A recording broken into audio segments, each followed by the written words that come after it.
Good afternoon, and welcome to the Motor City Casino Hotel Tiger Club at Comerica Park. We appreciate all of you joining us for this very exciting day.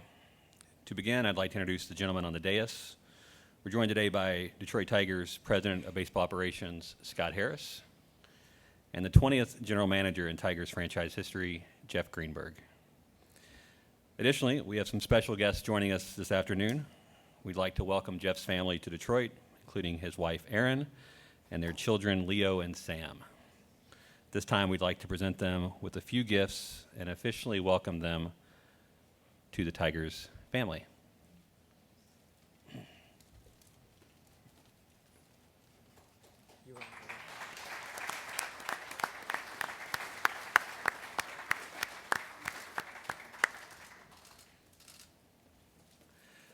Also joining us today are Detroit Tigers Chairman and CEO Chris Ilitch, Executive Vice President and COO of Ilitch Sports and Entertainment, Ryan Gustafson, Tigers Manager, A.J. Hinch, Vice President and Assistant General Manager, Sam Menzin, Vice President, Assistant General Manager, Rob Metzler, and Vice President, Assistant General Manager, Jay Sartori.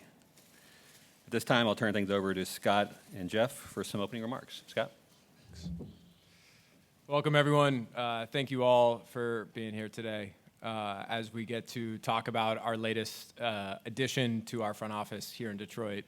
I'd like to start by thanking Jeff's wife, Erin, and his two sons, Leo and Sam, who are looking mighty sharp in the Old English D right now.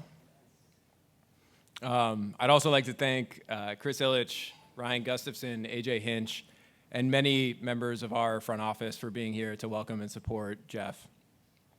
Finally, I'd like to thank Kyle Davidson and the entire Blackhawks organization for allowing us to interview Jeff and for their patience throughout this interview process.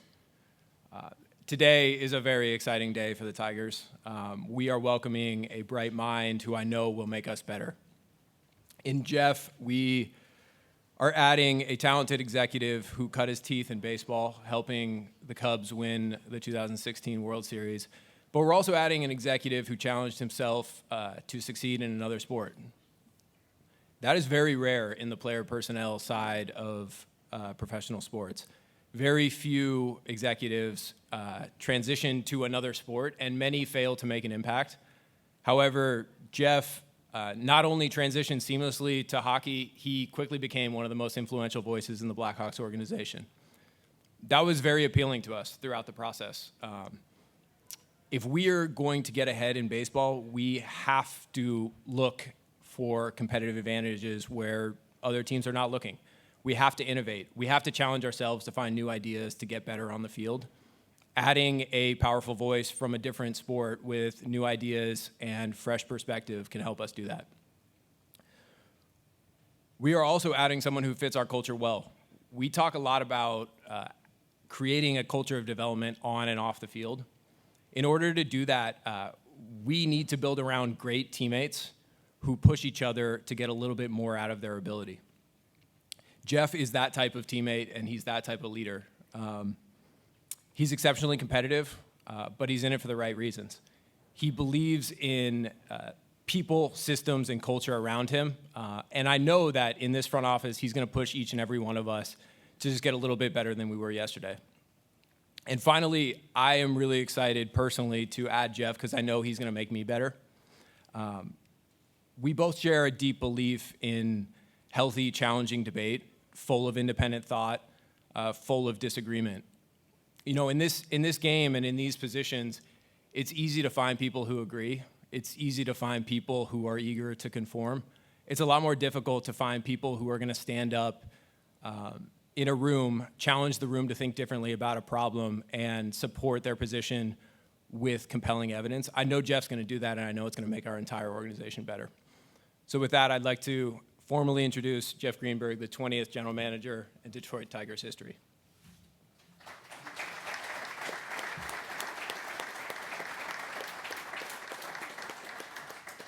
Thank you, Scott, and thanks to everyone for being here today. Let me start by saying what an honor it is to be here in Detroit, joining one of the most historic franchises in Major League Baseball. This is an incredible opportunity that me and my family are so excited to jump into. Let me thank Scott Harris, Chris Ilitch, Ryan Gustafson, AJ Hinch, and everyone else in the Tigers organization who I had the pleasure of talking to during the interview process. Throughout the course of those conversations, it was very easy to feel the momentum being created here. There's something special in the foundation of what's been created here at Comerica Park and throughout the organization. There is a solid foundation fostered by a culture of development and innovation, being pushed by talented and hardworking people throughout the organization. And that's the environment that I cannot wait to jump into, one that I find is a uniquely compelling opportunity and fit. Together as an organization, our leadership group, our scouting and development staffs, our players, our coaches, our performance and medical group, our analytics group, our operations staff, everyone on the baseball operations side, on the business operations side, we're going to continue to invest in that foundation. We're going to continue to drive that culture of growth and creativity, and we're going to do great things that our fans, the city of Detroit, and the state of Michigan can be proud of. On a personal note, I would not be here today without the support of a bunch of people who have meant so much to me in my life. I was lucky enough to work for a very special organization, the Chicago Cubs, for 11 years. Theo Epstein, Jed Hoyer, Jason McLeod, Carter Hawkins, countless others. I don't have time to name them all today, but they taught me so much, supported me for over a decade there, and I cannot thank them enough. More recently, as Scott alluded to, I had the opportunity to jump from baseball into a brand new sport with the Chicago Blackhawks, and I cannot thank Danny Wirtz, Kyle Davidson, Jamie Faulkner, and the entire Blackhawks organization for giving me that once-in-a-lifetime opportunity, but also in being so supportive of making this move to Detroit. Last but certainly not least, my family. I would not be here today without them. My parents, Jenny and Chuck, my wife, Erin. We will be married 10 years on Thursday, and she is here with our two sons, Leo, who turns 5 tomorrow. It's a big week here in the Greenberg household. And Sam, who is 3, he's sporting a bit of a shiner. He looks like he could fit pretty well in the Red Wings locker room right now. So we're thrilled to be here. We cannot wait to call Detroit, Michigan home. And again, thank you. Great. Thank you, Jeff. We're now ready to take questions. If you have a question, please raise your hand, and we'll get a microphone to you. Before asking your question, please identify yourself by saying your name and outlet, and also if you could specify who the question is directed to. So we'll start with Chris here on the aisle. Chris McCoskey, Detroit News. It's kind of for both of you. Just I know it's not going to be a traditional GM role because since you've been here, nothing's been traditional, so kind of can assume that. Can you kind of explain or take us through how you divvying up the roles, perhaps to say, and how is it going to work with you two? Sure. I guess I'd start by saying there isn't really a blueprint for the president GM structure. Many front offices do it differently. We are going to structure it as a true partnership. We're not going to divide departments up between us. When I was in San Francisco, Farhan and I treated it as a true partnership. Jeff and I watched Theo and Jed in Chicago treat it as a true partnership, and I think we share the belief that two minds are better than one on the most complex issues that are facing the Tigers. And I think we're eager to just roll our sleeves up and work on everything together because we feel like that's going to put the Tigers in the best decision environment to make the right decisions, as opposed to the sort of divide and conquer approach. So we're going to treat it as a partnership. We talked a lot about it during the interview, and that's how we're going to start attacking it. Anything to add? No, I mean, that was, for me, one of the reasons why this opportunity was so uniquely compelling, that relationship with Scott. We worked together in Chicago for over 7 years. We have that relationship where we're not afraid to push each other, to challenge each other, to think differently. And then since then, Scott has had unique opportunities of his own, going to San Francisco and here. I had opportunities to grow with the Cubs after he left, and then went into hockey to tackle a whole new set of challenges. So I think to the point on that partnership, and being able to tap into the relationship we have, the unique experiences we've cultivated since we were together with the Cubs, just a unique opportunity. Go next to Cody. Hi, Cody Stavenhagen, The Athletic. Question for Jeff. Changing sports doesn't sound like an easy thing to do. What has motivated you to return to baseball? Sure. I'm a baseball guy at heart. That's what I know best. I worked in baseball for almost 17 years. I have deep connections in the game. I have deep connections to the game. Going into hockey was an incredible opportunity to tackle a new set of challenges, and I think it made me a better leader, made me think through problems in a way that I think can help us here. But at the end of the day, the opportunity to come here, to partner with Scott in our leadership group, to continue to invest in that foundation, really continue to build off that momentum that we've talked about, that was an opportunity I couldn't pass up. Go next to Evan Petzold.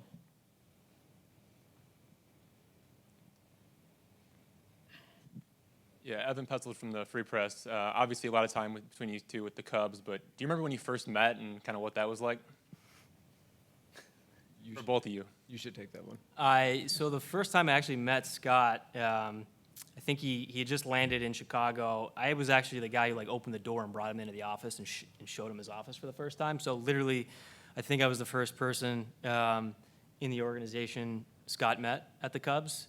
And then it just kind of went from there. I mean, we probably spent almost every day together for that 7-year stretch, and got into our fair share of debates and arguments, learned a lot from each other. But yeah, it was there from day one. Yeah, I mean, from my perspective, we spent way too many days in our 20s together in the office at Wrigley Field, but really wouldn't trade it for anything.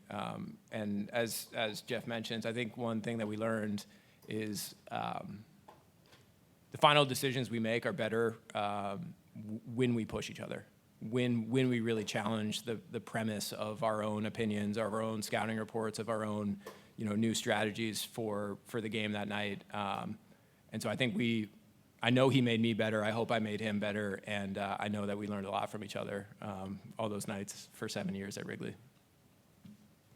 Jeff? Jeff Seidel from the Free Press for Jeff. Specifically, how do you think you've grown differently from the hockey?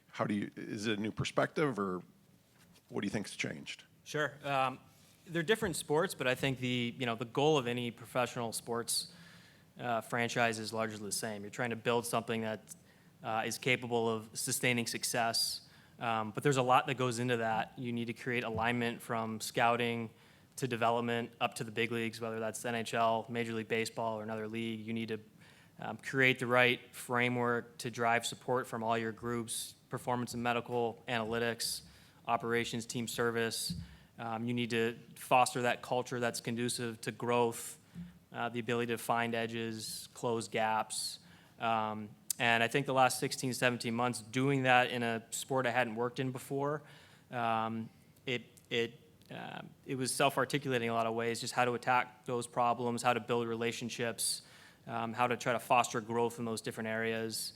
By no stretch do I think we'd mission accomplished by the time I left, but the opportunity to get some of those things off the ground in partnership with everybody else in that organization was really impactful. Trevor? Trevor Thompson, Bally Sports. Welcome to town, Jeff. Your dad has a long history. Over here. Your dad has a long history of executive in ownership and executive positions in front offices along the way, minor leagues and in pro sports with the Texas Rangers. I'm just wondering how that might have influenced you getting into that side of the business and what you've learned from him along the way that helps you be successful. Sure.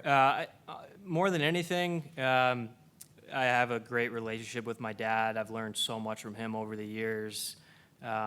It was always really neat to just see his career grow. But more than anything, he fostered in me just a love of baseball, a love of sports. That's how I think of him best, is just as a dad who loves sports. We share that love together. We talk baseball, we talk hockey. all the time. And so that, for me, that's really, that growth, it's come more through that side of it, just that father-son relationship, talking about the game, the romance of the game, what makes baseball so special. Those are conversations we still have. I'm very fortunate to be able to have those. And it's a huge part of who I am. He's had a history of ownership in the different leagues as well as being an owner, maybe a long-term goal of yours down the road? No, I'm good here.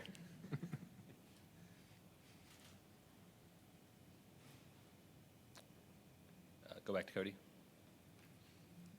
Cody Stavenhagen again from The Athletic. Question for you, Scott. You obviously took your time making this hire, talked about taking some time to assess strengths and weaknesses. What was it about Jeff's skill set that you feel like is the right fit beyond just your prior relationship? Yeah, I mean, a lot of reasons why I think he's the right fit. I walked through a few of them. A few more that come to mind are, first of all, I think, in my year in this organization, I found that our culture has a chance to be a real strength for us moving forward. I wasn't comfortable sacrificing our culture for any other attribute in this process, and I found someone who fits our culture very well, as I shared earlier. I also found someone who has the intellect and creativity to come up with the next great idea, but also someone who's versatile enough that can go from the brainstorming stage all the way through execution. That's a really valuable skill in our jobs. We have to have someone who is actually going to take a great idea from a whiteboard and then bring it down to the clubhouse, sell it to the players and coaches, and then arm them with information that they can take out onto the field. I found someone who can do that, and that's one of the many reasons why I thought he was the right choice.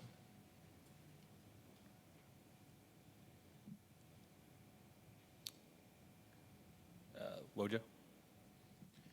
Bob Winowski, Detroit News. For both of you, you said you have healthy debate, but you obviously have a lot of the same principles and concepts. When you do disagree, is there a common theme you disagree about? Is there one area that one side has to convince the other generally? I will let you finish that part, but I will start by saying I just wouldn't discount how different we are now than when we were in the office at Wrigley together. As Jeff shared, we've done a lot of different things over the last few years. We've had a new set of experiences. He certainly has in another sport. It's really hard to predict the exact theme that we will disagree most on here, but I would say, just reflecting on our time in Chicago, we disagreed about just about everything. But I think the mutual trust and respect that we had between us helped us get past the initial disagreement and find a solution that was ultimately right for the Cubs, and I trust that we'll be able to do that here for the Tigers. Yeah, I wouldn't have too much to add. I think the one common theme of our disagreements, going back to when we were at the Cubs, again, there was no specific theme to those disagreements, but typically it derived from the fact that one of us just wasn't thinking of a question or wasn't thinking of an angle, and so I think in that sense, those conversations just complemented each other well. And I think that's something that will serve us well in this partnership here. Will? Hey, Will Birchfield, 97 Won the Ticket. For Jeff, when you delve into your time with the Blackhawks, we hear things like you were optimizing strategic systems and processes. Like, what did that actually look like? What did that entail? And how can you apply that to baseball? Sure. Yeah, those buzzwords get thrown out a lot. I don't always know what they mean, if I'm being totally honest. I think at the end of the day, it's about putting really good people together, empowering your people throughout the organization to support that alignment, to support good decision-making, to support good development of your players, of your coaches. Again, that sounds simple, but I think it's pretty difficult to do when you're talking about scaling it across an entire organization.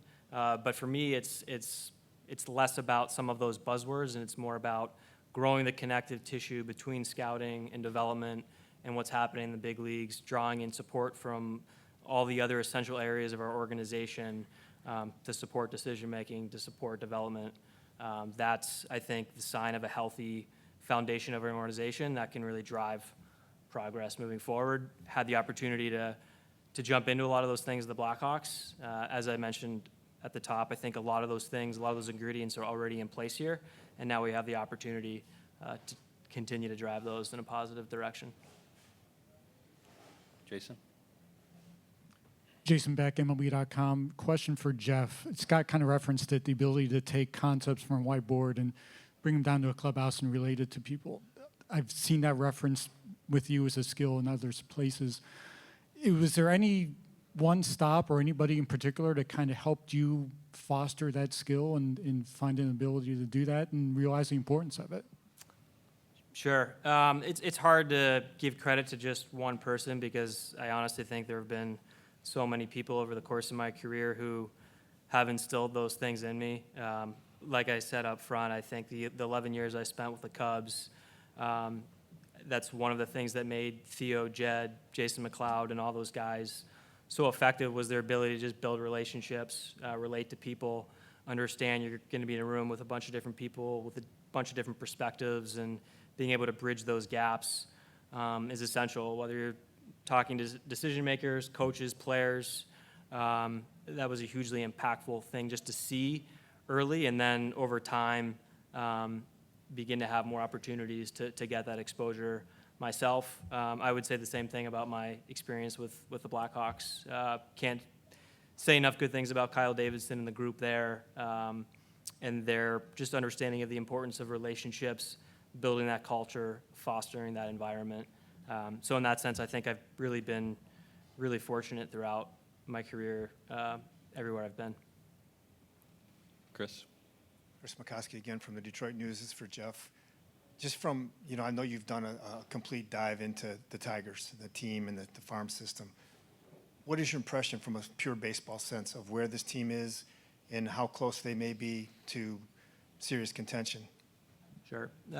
It's day one, so I probably not in a place yet to dive into the micro analysis player by player, but going through the process, the interview process, obviously did my homework, and it was very clear there's just positive momentum in a lot of directions here on the minor league side, on the major league side. There are gaps that still exist, and we're going to continue to work as a group to close those, but very clear just going through that process, the momentum, the positive direction that's been created, and we're here in part to continue to move those things forward in the future. Time for a couple more questions. We'll go back to Jason. Question for Scott. You mentioned through this whole process that there was no concern about timing, about when to get this done. Was there any importance in hindsight about getting this done before the season ended and before you go into the off season of a pretty important stage in this organization? Yeah, I mean, I tried to walk the line between giving myself some time to learn the organization, learn the relative strengths and weaknesses. But I was trying to reconcile that with wanting to get someone in here in a really important chair and help them get up and running as quickly as possible. I feel fortunate that we were able to get the process done and get him here for the last week of the season for a couple of reasons. One, I want him to meet a bunch of the people with the big league team who are not going to be around Detroit in the offseason. That's really important. He gets to meet them face to face. And also, I wanted him to be here for Miggy's celebration this weekend. I think he's going to see the best that Detroit has to offer. He's going to see a ton of fans here that are going to be really enthusiastic, seeing Miggy off in the right way. And I thought it was really important that the GM of the Tigers be here to experience all of that, and especially for someone who's never lived in Detroit before. I think this is going to be a tremendous experience for him to see all of our fans here, celebrating a legend as he wraps up a pretty remarkable career. That was a priority for me. I'm just really glad that we were able to do that, and he gets this week before we head into the offseason. Will? You guys have both talked about the positive momentum, but also the need to still close gaps. Jeff, where do you feel like specifically you guys need to close gaps still? I guess, in other words, Where does this organization still need to grow? Sure. Well, at the end of the day, we want to get to a place where we're building wins at the major league level, and this year was a step in that direction.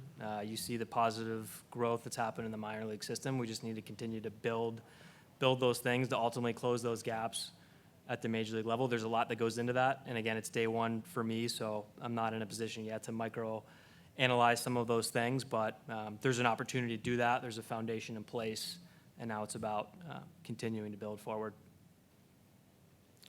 Bojo? Yeah, one follow-up question for Scott on the Miggy thing. How do you feel like how it has unfolded this season? A rough start, but then he kind of found a bit of a groove, and then seems like the crowds and everything have gotten more and more into it. How do you feel it's unfolded all year? I mean, my honest take is I'm just happy to be a part of it. I've said this many times all summer.